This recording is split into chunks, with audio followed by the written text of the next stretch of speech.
Patuloy namang inaayos ng Department of Information and Communications Technology ang eGov Super App.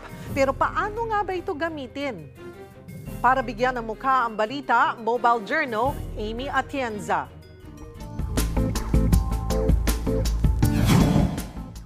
Hindi may tatanggi ang pagod at hassle tuwing pumipila sa pagkuha ng anumang dokumento sa iba't ibang ahensya ng gobyerno. Pero alam niyo ba na mayroong eGov PH Super App na tutulong sa iyong maiwasan ito sa isang click lang? Paano nga ba gamitin ito?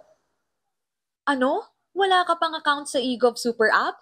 Isang taon na mula nang buksan ito sa publiko. Simple lang naman ang proseso. I-download for free sa App Store, App Gallery o Google Play. I-click ang sign up at ibigay ang mga detalyeng hinihingi.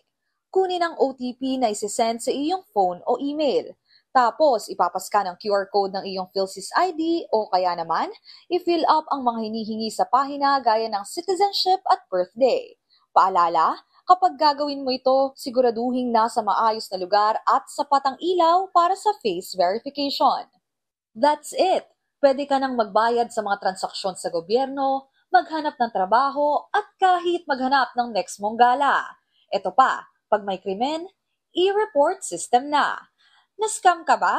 Ito lang ang pipindutin dyan. Pindutin ang scam, piliin ang kategorya, i-upload ang ebidensya.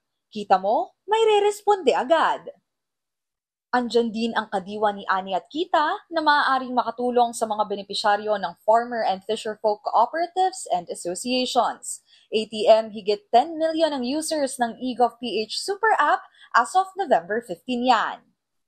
Sa paggamit ng eGov Super App na ito, tandaan na laging i-check ang inyong mga text message at email kung sakaling may anunsyo ang DICT e-government kaugnay nito.